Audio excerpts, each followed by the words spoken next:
Hello friends, नमस्कार। मैं कुमार महेंद्र आपके अपने YouTube channel Shantipur target government job पर आपका स्वागत करता हूं। और आज हम लोग लेकर के आए हैं सीटेट 2019 जो लास्ट ईयर पेपर हुआ है, सीटेट 2019 दिसंबर पेपर सेकंड को। और आज हम लोग पेपर सेकंड के सीडीपी के 30 क्वेश्चन पर हम लोग डिस्कस करेंगे और देखेंगे कि कैसे कैसे क्वेश्चन आता है। ठीक है, तो यदि आप लोग हमारे चैनल पर नए हों तो चैनल को सब्सक्राइब कर लीजिए, वीडियो को लाइक कर दीजिए और बेल आइकन को दबा दीजिए, जिससे आपको अगले वीडियो की नोटिफिकेशन मिलती रहे। और वीडियो को सभी अपने दोस्तों में शेयर कर दीजिए। तो आइए देर न करते हुए शुरू करते हैं क्वेश्चन नंबर 1 को। और क्वेश्चन नंबर 1 को देखते हैं और इसको पूरा क्या करते हैं, हम लोग डिस्कस करते हैं। तो क्वेश्चन नंबर 1 आपके स्क्रीन पर है। तो देखिए क्वेश्चन नंबर 1 है, तो आइए स्टार्ट करते हैं। नूर विद्यालय में अपना लंच बॉक्स लाना भूल गई तथा यह कहते हुए तन्या से उसका लंच साझा करने के लिए कहा, तुम्हें आज अपना लंच मेरे साथ साझा करना चाहिए क्योंकि कल मैंने तुम्हारे साथ अपना लंच साझा किया था। लॉरेंस कोहलबर्ग के नैतिक विकास के सिद्धांत के अनुसार नूर का कथन अभिविन्यास प्रारूपों को अवस्था पर दर्शाता है। तो देखिए, अगर हम लोग बात करें लॉरेंस कोहलबर्ग की, तो लॉरेंस कोहलबर्ग यूएसए के निवासी थे और लॉरेंस कोहलबर्ग का जो सिद्धांत है मोरल डेवलपमेंट थियरी है। और लॉरेंस कोहलबर्ग ने अपने सिद्धांत में टोटल 3 चरण और 6 अवस्थाओं का वर्णन किया था। अगर देखिए हम लोग पहली चरण की बात करें तो पहली चरण है इनका कन्वेंशनल लेवल, पहली चरण इनकी है प्री कन्वेंशनल लेवल, दूसरा कन्वेंशनल लेवल और तीसरा पोस्ट कन्वेंशनल लेवल है। अर्थात देखिए इनके चरण की बात करें तो पूर्व परंपरागत अवस्था और उसके बाद देखिए पश्च परंपरागत अवस्था। तो देखिए इसकी बात हो गई। अब हम लोग देखिए बात करें तो जो भी सामाजिक नियम होते हैं तो समाज में देखिए हम लोग क्या करते हैं, ठीक है, आदान प्रदान एक्सचेंज की बात करते हैं। तो वही बात यहाँ भी हो रही। तो यह अवस्था जो है, यह अवस्था आपकी परंपरागत वाली अवस्था है। कौन सी अवस्था है? परंपरागत की अवस्था है। तो ऑप्शन 1 और ऑप्शन 2 तो यूं ही क्या हो गया आपका, गलत हो गया। अब इसके बाद देखिए अच्छा होना परंपरागत है और आदान प्रदान। तो देखिए यहाँ पर आदान प्रदान की बात हो रही है और परंपरागत, इसलिए आंसर हमारा क्या हो जाएगा, 4 हो जाएगा। ठीक है, तो आंसर 4 आपका ऑप्शन नंबर 4 इज क्या है, राइट ऑप्शन। तो चलिए हम लोग बढ़ते हैं क्वेश्चन नंबर 2 की तरफ। और क्वेश्चन नंबर 2 कह रहा है समाज में विभिन्न लिंगों के लिए उपयुक्त मानी जाने वाली प्रारूपिक विशेषताओं के बारे में जन सामान्य की अवधारणाओं को क्या कहते हैं। तो देखिए ध्यान से, जन सामान्य की अवधारणाएं क्या है? अगर महिला है तो घर में काम करे, पुरुष है तो बाहर क्या करे, घूमे। तो यह समाज की क्या होती है, जेंडर स्टीरियोटाइप है।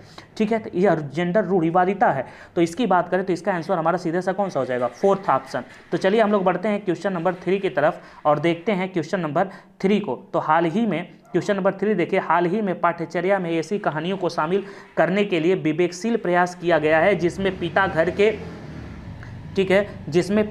घर के कार्यों में लगा रहता है और माता साहसी गतिविधियों को करती है। यह कदम किस लिए महत्वपूर्ण है? तो देखिए ध्यान से, अब हम लोग बात करें कि पहले क्या होता था, तो जो पिताजी लोग होते हैं बाहर का काम करते थे और माताएं घर की काम करती थी, और यह समाज की क्या थी, रूढ़िवादिता थी।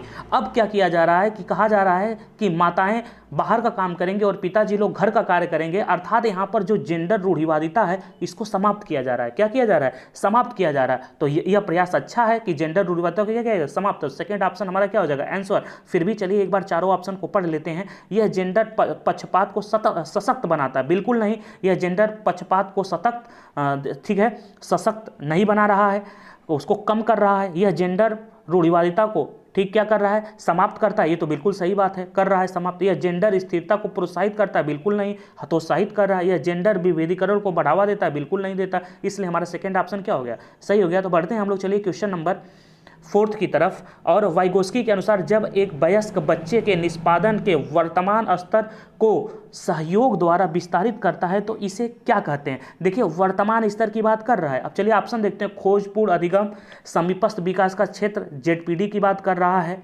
फिर पाढ़ ढांचा स्कैप फोल्डिंग की बात कर रहा है, अंतः व्यक्ति निष्ठा की बात कर रहा है। तो देखिए ध्यान से, अगर जेडपीडी कब होता कि जब वह शुरू से लेकर अंतिम तक उसके विकास में लगा रहता तो वह जेडपीडी होता। लेकिन यह कह रहा है वर्तमान स्तर को बढ़ाने में सहयोग कर रहा है, इसलिए आंसर हमारा क्या हो जाएगा, पाड़ या ढांचा अर्थात स्कैप फोल्डिंग। तो इसका आंसर है स्कैप फोल्डिंग। बढ़ते हैं हम लोग क्वेश्चन नंबर 5 की तरफ। और क्वेश्चन नंबर 5 है, जीन पियाजे के संज्ञानात्मक विकास के सिद्धांत के अनुसार परिकल्पित निगमनात्मक तर्क किस अवधि में विकसित होता है। तो देखिए कह रहा है हाइपोथेटिकल, ठीक है, हाइपोथेटिकल डिडक्टिव रीजनिंग की बात कर रहा है। और हाइपोथेटिकल डिडक्टिव रीजनिंग जो होती है यह चौथी अवस्था में होती है। किस अवस्था में, चौथी अवस्था में। देखिए अगर हम लोग जीन पियाजे की बात करें तो जीन पियाजे स्विट्जरलैंड के मनोवैज्ञानिक हैं और इनको फादर ऑफ कॉग्निटिव डेवलपमेंट कहते हैं। और इन्होंने अपने सिद्धांत में टोटल 4 चरण की बात कही। और देखिए इनके 4 चरण की बात करें तो पहला सेंसरी मोटर स्टेज है, दूसरा प्री ऑपरेशनल स्टेज है, तीसरा कॉन्क्रीट ऑपरेशनल स्टेज है और चौथा फार्मल स्टेज है। पहली अवस्था जो होती है जन्म से 2 वर्ष, दूसरी अवस्था 2 से 7 वर्ष, तीसरी अवस्था 7 से 11 वर्ष और चौथी अवस्था 11 से लेकर के आपका 15 वर्ष। तो जो चौथी अवस्था होती है फार्मल ऑपरेशनल पीरियड, इसी अवस्था में बच्चा deductive thinking, hypothetical thinking, deductive thinking, creative thinking, divergent thinking इत्यादि प्रकार की थिंकिंग क्या करता है। तो बढ़ते हैं हम लोग क्वेश्चन नंबर 6 के तरफ। और देखिए आपका क्वेश्चन नंबर 6 है। क्वेश्चन नंबर 6 के तरफ देखते हैं। के अनुसार बच्चों के चिंतन के बारे में सामाजिक प्रक्रियाओं तथा सांस्कृतिक संदर्भ के प्रभाव को, जैसे ये देखिए सामाजिक सांस्कृतिक प्रभाव की बात करें तुरंत हमारा आंसर हो जाएगा लेव वाइगोस्की। क्या हो जाएगा? लेव वाइगोस्की। और चलिए बढ़ते हैं हम लोग क्वेश्चन नंबर 7 की तरफ। पियाजे के संज्ञानात्मक विकास के सिद्धांत से निहितार्थ निकालते हुए ए ग्रेड 6 to 8 के शिक्षक को अपनी कक्षा में क्या करना चाहिए। देखिए 6 to 8 शिक्षक की बात कर रहे हैं। तार्किक बहस के प्रयोग को हतोत्साहित, देखिए पहली बात अगर कहीं भी हतोत्साहित शब्द का प्रयोग हो ना, डिस्करेज का प्रयोग हो तो ये ऐसे ही क्या होता है? गलत होता है। ऐसी समस्याएं प्रस्तुत करनी चाहिए जिससे तर्क आधारित समाधान की आवश्यकता होती है। चलिए ये सही हो सकता है। फिर देखिए एक अवधारणा को पढ़ाने के लिए केवल मूर्त सामग्री, देखिए कह रहा है केवल मूर्त सामग्री, बिल्कुल गलत हो गया। जब भी कैसा किसी एक शब्द की बात करे, केवल की बात कर रहा है, मूर्त की बात करे, गलत हो गया। केवल निर्धारित पाठ्यक्रम की बात कर रहा है। देखिए जब केवल निर्धारित केवल शब्द यूज कर दिया तो गलत हो गया। ऐसे ही देखिए आपका सेकंड ऑप्शन क्या हो गया? सही हो गया। तो देखिए सीटेट के एग्जाम में आपको कुछ की पॉइंट पकड़ने होते हैं। जैसे हतोत्साहित कहे यह तुरंत गलत हो जाएगा। केवल शब्द का प्रयोग करे वह क्या होता है? गलत होता है। चाहे आपको क्वेश्चन आ रहा है या नहीं आ रहा है, ऐसे ही आंसर आपका क्या हो गया? सही हो गया। तो बिल्कुल ऐसे शब्दों को आपको पकड़ के रखना है। चलिए हम लोग बात करते हैं क्वेश्चन नंबर 8 की। और क्वेश्चन नंबर 8 आपका है हार्वर्ड गार्डनर के बहुबुद्धि सिद्धांत के अनुसार तार्किक गणितीय बुद्धि वाले एक व्यक्ति की क्या विशेषता हो सकती है। देखिए तार्किक गणितीय की बात यह कर रहे हैं।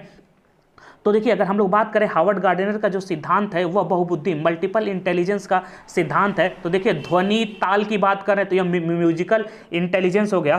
तो अगर हम लोग हार्वर्ड गार्डनर की बात करें तो एनसीईआरटी में इनकी 8 प्रकार की बुद्धि की बात करता है, लेकिन वर्तमान में टोटल इन्होंने इनके सिद्धांत में 10 प्रकार की बुद्धि जुड़ चुकी है। लेकिन एनसीईआरटी में अभी भी 8 प्रकार दिया, इसीलिए हम लोग 8 प्रकार मान करके चलते हैं। तो पहला देखिए म्यूजिकल वाला ये हो गया। दूसरा देखिए दृश्य स्थानिक की बात कर रहा है, स्पेशियल इंटेलिजेंट की बात कर रहा है तो ये स्पेशियल इंटेलिजेंट है नहीं। संगीतमय की फिर बात कर दिया तो ये भी म्यूजिकल हो गया।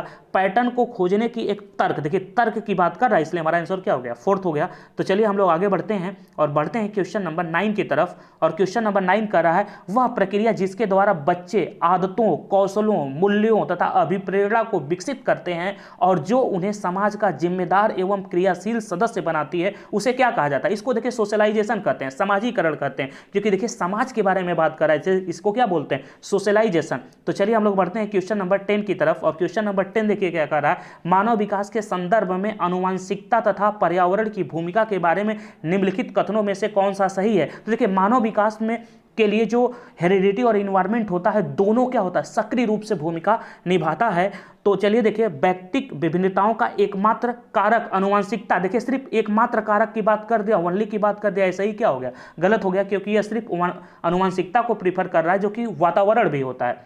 परिवेश प्रभाव पूर्ण रूप से एक व्यक्ति के विकास को निर्धारित, गलत बात है, यह सिर्फ देखिए इन्वायरमेंट की बात कर रहा है, यह भी गलत हो गया। मानव विकास को न तो आनुवंशिकता और न ही पर्यावरण प्रभावित करता है, नहीं दोनों प्रभावित करता है। आनुवंशिकता एवं पर्यावरण दोनों एक जटिल पारस्परिक क्रिया के रूप में मानव विकास को प्रभावित करते हैं। बिल्कुल सही बात है, देखिए एकदम राइट आंसर है और बार बार यह क्वेश्चन एग्जाम में पूछा जाता है। क्वेश्चन नंबर 11 की तरफ हम लोग बढ़ते हैं। एक प्रगतिशील कक्षा में, देखिए प्रोग्रेसिव क्लासरूम में बात कर रहा है, इन एंड प्रोग्रेसिव क्लासरूम की बात कर रहा है। तो देखिए जो प्रोग्रेसिव क्लासरूम होता है वह चाइल्ड सेंटर होता है। कैसा होता है? चाइल्ड सेंटर, बाल केंद्रित होता है। और जो प्रोग्रेसिव क्लास होती है, इस क्लास में सिर्फ बालक को ध्यान में रखते हुए कोई भी क्रिया करेंगे। यहाँ पर बालक जो प्राइमरी होता है और शिक्षक क्या होता है? सेकेंडरी होता है। तो यहाँ पर ना करके सीखने पर आधारित क्लास होती है, और जहां पर करके सीखने पर आधारित और बाल केंद्रित ऑप्शन में होगा, वही ऑप्शन आपका क्या होगा? सही होगा। तो आइए चलिए हम लोग ऑप्शन को देखते हैं। पहला ऑप्शन है विद्यार्थी के द्वारा ज्ञान की संरचना की जाती है। बिल्कुल सही बात है, विद्यार्थी के द्वारा ज्ञान की क्या की जाती है? संरचना की जाती है, अर्थात बच्चा लर्निंग बाय डूइंग करता है। विद्यार्थी के द्वारा निष्क्रिय रूप से, देखिए निष्क्रिय रूप का प्रयोग हुआ यह शब्द, जहां भी हमेशा यहां पर विद्यार्थी जो होता है, स्टूडेंट जो होता है या चाइल्ड जो होता है, वह हमेशा एक्टिव होता है। ठीक है, तो यह कह रहा है, ठीक है, तो ये तो बिल्कुल आपका क्या हो गया? गलत हो गया। फिर देखिए विद्यार्थी के द्वारा ज्ञान को उसी रूप में दोहराना, यह भी गलत हो गया कि हम आपको जिस रूप में बता रहे हैं अगर आप उसी रूप में दोहरा रहे हैं तो फिर यह आपके अंदर क्रिएटिव नहीं है, यह चाइल्ड सेंटर्ड नहीं हो रहा है, यह रूट मेथड हो रहा है। कैसा हो रहा है? Root method. तो यह गलत हो गया आपका। शिक्षक के निर्देशों के अनुसार विद्यार्थी के द्वारा ज्ञान का अनुसरण करना, यह भी बिल्कुल गलत हो गया कि शिक्षक जैसे कहेगा वैसे ही आपको ज्ञान का क्या करना है? अनुसरण करना है, यह भी गलत हो गया। तो ऐसे ही देखिए आपका आंसर है क्या हो गया? सही हो गया। तो चलिए हम लोग बढ़ते हैं क्वेश्चन नंबर 12 की तरफ। और क्वेश्चन नंबर 12 कह रहा है कि सतत एवं समग्र मूल्यांकन से क्या अभिप्राय है। देखिए बात कर रहे हैं यहाँ पर सीसीई की, कॉन्टिन्यूअस एंड कम्प्रिहेंसिव इवेल्युएशन की बात कर रहे हैं, सीसीई की बात कर रहे हैं। देखिए सीसीई की बात करें तो सीसीई में देखिए इवेल्युएशन जो होता है एक फॉर्मेटिव होता है, एक कौन सा? फॉर्मेटिव, और एक समेटिव होता है। तो सीसीई में जितने भी प्रकार के इवेल्युएशन होते हैं सब क्या होते हैं? शामिल होते हैं। तो चलिए पहले हम लोग ऑप्शन को पढ़ते हैं। केवल संरचनात्मक, देखिए केवल शब्द का प्रयोग किया, सिर्फ एक की बात कर रहा है, गलत हो गया। केवल संकलनात्मक, यह भी देखिए आपका गलत हो गया। न तो संरचनात्मक न तो संकलनात्मक, यह भी गलत हो गया। विविध प्रकार की रणनीतियों का प्रयोग करते हुए दोनों ना, अर्थात देखिए स्ट्रक्चरल या फॉर्मेटिव और समेटिव दोनों की बात कर रहा है शामिल करने को, इसलिए फोर्थ हमारा क्या हो गया? सही हो गया। तो राइट ऑप्शन हमारा कौन सा हो जाएगा इसका? Fourth option. तो चलिए हम लोग बात करते हैं क्वेश्चन नंबर 13 की। और क्वेश्चन नंबर 13 कह रहा है कि आपकी कक्षा में एक विद्यार्थी को विभिन्न स्रोतों से बार बार यह बताया गया कि उसके सामाजिक वर्ग के लोग शैक्षिक क्षेत्र में निम्न स्तरीय प्रदर्शन करते हैं। इस रूढ़िवादिता एवं प्रामाणिक रूढ़िवादी आशंका को प्रभाव को कम करने के लिए एक शिक्षक को क्या पहल करनी चाहिए। देखिए इस प्रकार के सरोकार को अनदेखा करना चाहिए? बिल्कुल नहीं, हम अनदेखा नहीं कर सकते हैं। ठीक है, विभिन्न सामाजिक वर्गों के विद्यार्थियों के बीच प्रतियोगिता, बिल्कुल नहीं, हम किसी प्रकार की प्रतियोगिता आयोजित नहीं करेंगे। विद्यार्थियों से पढ़ाई छोड़कर किसी अन्य क्षेत्र में शामिल होने की, ये भी गलत बात है, क्योंकि बच्चों का पढ़ना क्या है? मौलिक अधिकार है, तो अब छोड़ने की भी बात नहीं करेंगे। फिर इसके बाद देखिए क्या है, विभिन्न सामाजिक वर्गों के रोल मॉडलों से संबंधित कहानियों में उदाहरणों को प्रस्तुत करना चाहिए, बिल्कुल सही बात है।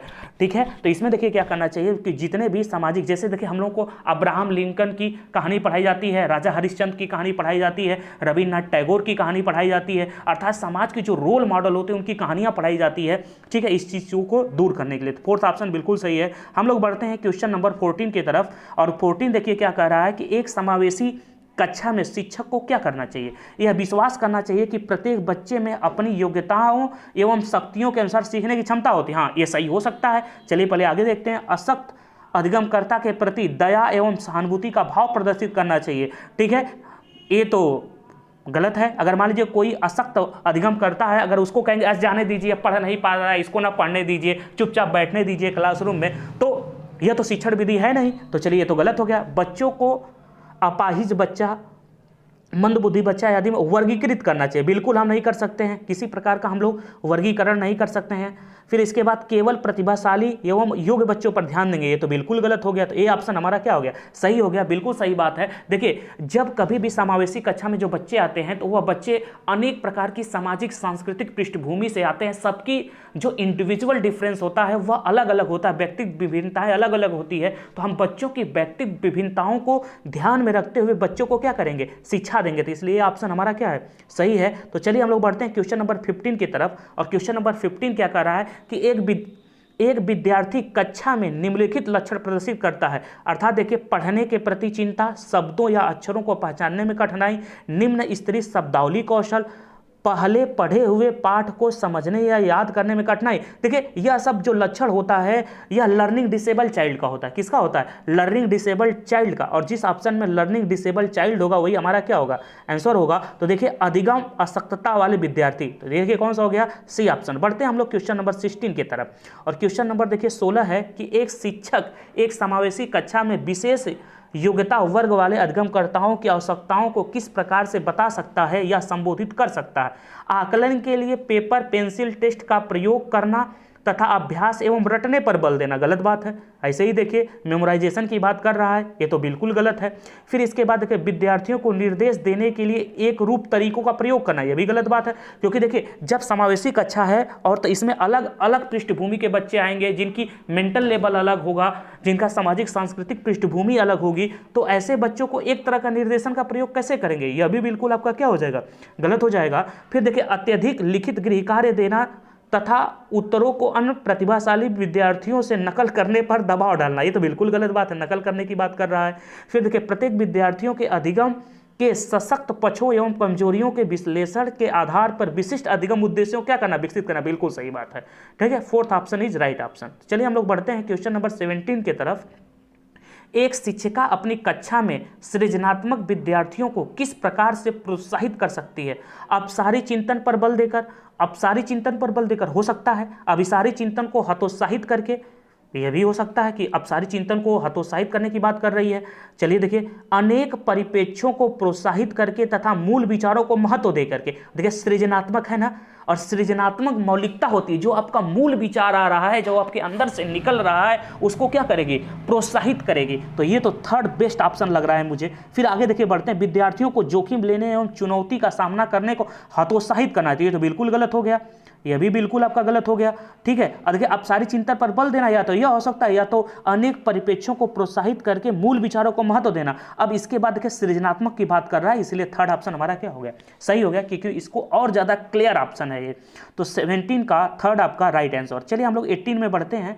निम्नलिखित में से कौन सा कारक कक्षा में सार्थक अधिगम का पक्ष लेता है? देखिए सार्थक अधिगम की बात कर रहा है, मीनिंगफुल लर्निंग की बात कर रहा है, बच्चों को पढ़ने के लिए अभिप्रेरित करने हेतु परीक्षणों की संख्या को बढ़ाना, नहीं ये तो थोड़ा कम लग रहा है। फिर इसके बाद देखिए हम लोग बढ़ते हैं, बच्चों को पढ़ने के लिए अभिप्रेरित करने हेतु पुरस्कारों को बढ़ावा देना, निर्देशन के लिए केवल व्याख्यान विधि, ये तो गलत हो गया, ऐसे ही केवल व्याख्यान कर रहा, विषय वस्तु तथा बच्चों के संपूर्ण कुशल क्षेम एवं अधिगम के प्रति सच्चा सरोकार रखना, हाँ बिल्कुल सही बात है, डी ऑप्शन हमारा क्या हो जाएगा, सही हो जाएगा। अर्थात बच्चा ना का जिस लेवल में पढ़ रहा है उसी लेवल से उसको हम पढ़ाएंगे, कोई धीरे धीरे पढ़ रहा है तो उसको धीरे धीरे पढ़ाएंगे, कोई तेज गति से सीख रहा है तो उसको तेज गति से सिखाएंगे, ठीक है, बिल्कुल सही बात है। तो हमारा फोर्थ ऑप्शन क्या है, राइट है। बढ़ते हैं हम लोग क्वेश्चन नंबर 19 की तरफ, और क्वेश्चन नंबर 19 देखिए क्या कह रहा है कि निम्नलिखित में से कौन सा प्रभावशाली समस्या समाधान रणनीति का एक उदाहरण है? प्रभावशाली की कह रहा है, इफेक्टिव प्रॉब्लम सॉल्विंग की बात कर रहा है। समाधान में मूल्यांकन पर बिल्कुल ध्यान नहीं देना चाहिए, तो बिल्कुल गलत बात है, मूल्यांकन नहीं करेंगे तो कैसे पता चलेगा समस्या का। क्रियात्मक अनम्यता, एक वस्तु के केवल परंपरागत कार्य पर ध्यान देना चाहिए, भी गलत बात है।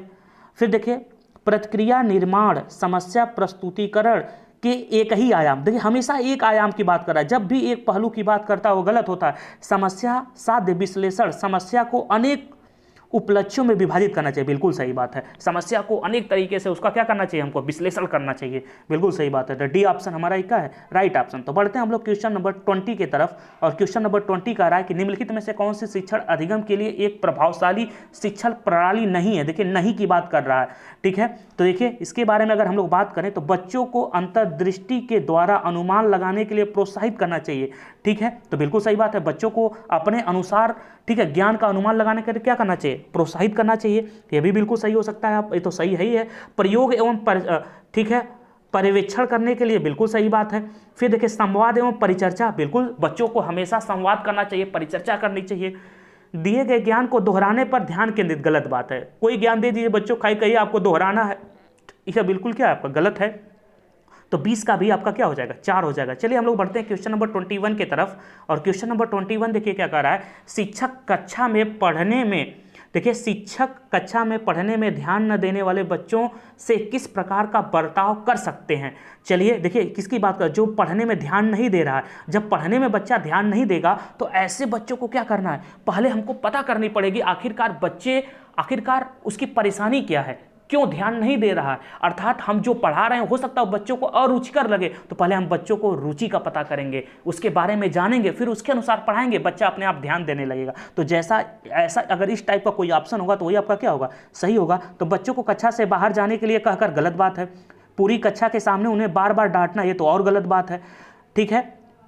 उनसे बात करने तथा उनकी अरुचि का कारण जानने की कोशिश करेंगे, हाँ बेस्ट ऑप्शन। फिर देखिए उन्हें गृह कार्य के रूप में अत्यधिक वर्कशीट देना, ये तो कोई बात ही नहीं होगी, चलिए बढ़ते हैं हम लोग क्वेश्चन नंबर 22 की तरफ।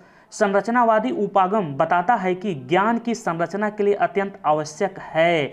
देखिए ध्यान से, अब संरचनावादी अभी बाल केंद्रित होता है और हमेशा जो संरचनावादी उपागम होता है वह पूर्व ज्ञान पर आधारित होता है। किस पर आधारित होता है? पूर्व ज्ञान पर। जब पूर्व ज्ञान पर आधारित होगा वही संरचनावादी क्या होता है? अप्रोच होती है। चलिए तो देखिए, अनुबंधन दंड की बात यंत्रवत याद करना तो ये तो होगा ही नहीं, रूट मेमोराइजेशन, दंड कभी होता ही नहीं है, अनुबंधन की बात ही नहीं, विद्यार्थियों का क्या हो जाएगा? पूर्व ज्ञान। चलिए हम लोग बढ़ते हैं क्वेश्चन नंबर 23 की तरफ, और क्वेश्चन नंबर 23 कह रहा है कि बच्चे अनेक घटनाओं के बारे में सहजानुभूत सिद्धांत की संरचना करते हैं। इस पृष्ठभूमि में एक शिक्षक को क्या करना चाहिए? देखिए, अगर कोई बच्चा किसी भी सिद्धांत को लेकर के आ रहा है, ठीक है, बता रहा है कि यह ऐसा होता है, अपना अनुमान लगाता है, तो हमको उसको विचारों को, ठीक है, प्रोत्साहित करना चाहिए, और हमको अगर वह गलत है तो कोई तर्क दे करके उसको क्या देनी चाहिए? चुनौती देनी चाहिए। तो इस संवाद के द्वारा बच्चों की इस अवधारणाओं को चुनौती देनी चाहिए। बिल्कुल ये आंसर हो सकता है। बच्चों के इन विचारों को खारिज कर देना गलत बात है। बच्चों के विचारों सिद्धांतों का अनदेखा, यह भी तो बिल्कुल गलत बात है। बच्चों को इन विचारों के लिए डांटना चाहिए, तो और गलत हो गया। तो इसलिए ऑप्शन हमारा क्या हो गया? सही हो गया। चलिए हम लोग बढ़ते हैं क्वेश्चन नंबर 24 की तरफ, और क्वेश्चन नंबर 24 का संज्ञान एवं संवेग के बीच किस प्रकार संबंध? देखिए, संज्ञान और संवेग एक दूसरे से क्या होता है? रिलेटेड होता है। इन दोनों को कभी भी हम अलग नहीं कर सकते हैं। कह रहा है एक दूसरे से स्वतंत्र होता है, तो गलत हो गया।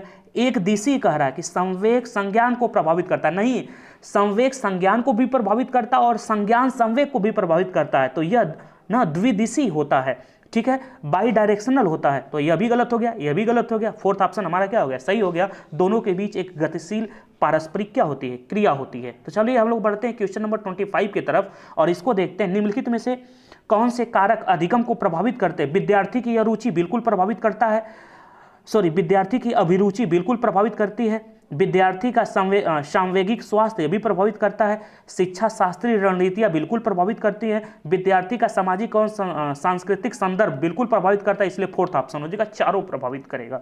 चलिए हम लोग बात करते हैं क्वेश्चन 26 के तरफ। क्वेश्चन नंबर, निम्नलिखित में से क्या ज्ञान के सार्थक संरचना की प्रक्रिया का एक महत्वपूर्ण पहलू है?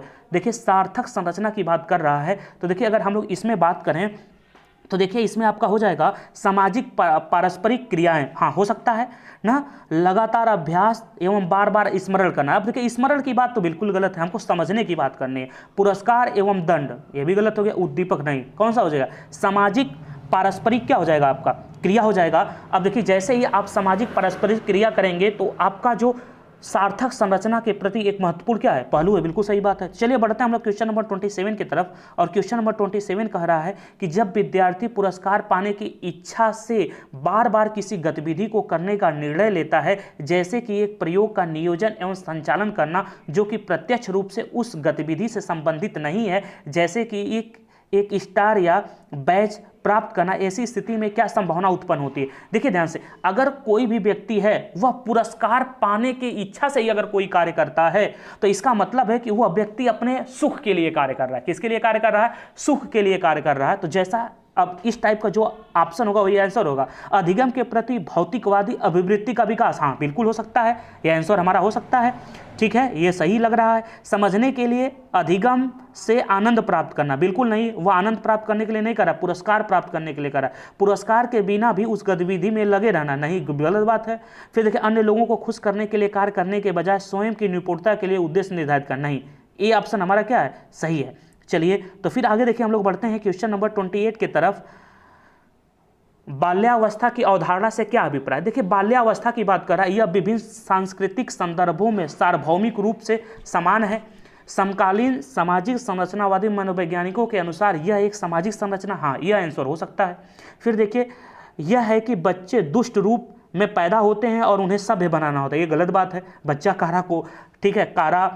कोरा कागज होता है। फिर इसके बाद देखिए बात करें हम लोग तो यह कि बच्चे शून्य से शुरुआत करते हैं और उनके गुण पूरी तरह से परिवेश के द्वारा निर्धारित होते हैं। देखिए यह सिर्फ परिवेश की बात कर नहीं है, वंशानुक्रम से भी क्या होते हैं? निर्धारित होते हैं। चलिए अगर इसके आंसर की अगर हम लोग बात करें तो इसका आंसर आपका हो जाएगा, ठीक है, इसके आंसर की बात करें। अब देखिए ध्यान से, अगर अवस्था की अवधारणा की बात करें कि ये बाल्यावस्था आया कहाँ से, देखिए चाहे हम शैशवावस्था कहें, बाल्यावस्था कहें, किशोरावस्था कहें, प्रौढ़ावस्था कहें, तो जो यह नामकरण है ना, यह समाज के द्वारा दिया गया है। किसके द्वारा दिया गया है? समाज के द्वारा। अगर मान लीजिए कि जो शैशवावस्था 0 से लेकर 5 वर्ष है, अगर इसी अवस्था को हम लोग कह दिए होते किशोरावस्था, ठीक है, शुरू में नाम ही पड़ गया होता किशोरावस्था, तो आज हम लोग पढ़ते 0 से 5 किशोरावस्था होती है। अब ठीक है, अगर मान लीजिए शुरू में ही हमसे कह दिया गया होता, ठीक है, कि जो किशोरावस्था है यह आपकी 0 से 5 वर्ष होती है, तो जैसे देखिए एक प्रश्न बार बार पूछा जाता है कि जो लिंग है, जो सेक्स है, यह कैसी संरचना है, ठीक है, अर्थात ठीक है, लड़का और लड़की यह कैसी संरचना है, तो यह एक सामाजिक संरचना है, क्योंकि यह नाउन है, इसका नामकरण कौन किया है? हम किया। तो उसी प्रकार से शैशवावस्था, बाल्यावस्था, किशोरावस्था, प्रौढ़ावस्था, इसका नामकरण कौन किया है? हम लोग किए हैं। तो इसीलिए इसका आंसर हो जाएगा सेकेंड ऑप्शन। क्या हो जाएगा? Second option. मेरे समझ से आप लोग समझ गए होंगे। तो चलिए देखिए क्वेश्चन नंबर 25 की बात करें, निम्नलिखित में से कौन सी मध्य बाल्यावस्था की विशेषता है? देखिए मध्य बाल्यावस्था की बात कर रहा है तो शारीरिक वृद्धि एवं विकास बहुत तेज गति से होता है? बिल्कुल नहीं भाई, रुक जाता है यहाँ पर। देखिए अमूर्त रूप से सोचने तथा वैज्ञानिक तर्क का प्रयोग करने की योग्यता विकसित हो जाती है? नहीं, विकसित नहीं होती है ना, शुरुआत होता है, प्रारंभ होता है। यह योग्यता ठीक है किशोरावस्था में विकसित होती है। चलिए इसके बाद बच्चे तार्किक एवं मूर्त रूप से सोचना प्रारंभ करते हैं। हाँ बिल्कुल सही बात है, बच्चे तार्किक और मूर्त रूप से सोचना क्या करते हैं? प्रारंभ करते हैं। अधिगम मुख्य रूप से संवेदी एवं चालक गतिविधियों से घटित है? नहीं, ये तो बिल्कुल, तो हमारा कौन सा हो जाएगा? C option. चलिए हम लोग बढ़ते हैं कि आज के सेशन का लास्ट क्वेश्चन हम लोग देखते हैं, क्वेश्चन नंबर 13 को। तो देखिए क्वेश्चन नंबर 30 को देखते हैं, परिवार एवं पास पड़ोस। देखिए परिवार एवं पास पड़ोस समाजीकरण की कैसी संस्था, इसकी बात कर रहा है। तो यह देखिए परिवार और पास पड़ोस हमेशा प्राथमिक होती है। कैसी एजेंसी होती है? प्राथमिक होती है। तो आंसर नंबर सेकंड आपका क्या है? सही है। तो इस तरह से आज का CDP कंप्लीट हो गया। फिर अगले सेशन में हम लोग, ठीक है, अगले सेशन में हम लोग बात करेंगे सोशल साइंस के 60 क्वेश्चन पर। अगले सेशन में हम लोग बात करेंगे सोशल साइंस के 60 क्वेश्चन पर, जो इंपॉर्टेंट है, बात किया जाएगा। तो अगर आज का सेशन आपको अच्छा लगा हो, आपके लिए लग रहा हो कि एग्जाम के लिए यूजफुल हो, तो वीडियो को लाइक कर दीजिए, शेयर कर दीजिए, चैनल को सब्सक्राइब कर दीजिए। ठीक है, तो चलिए बहुत बहुत धन्यवाद। फिर मिलते हैं हम लोग अगले सेशन में।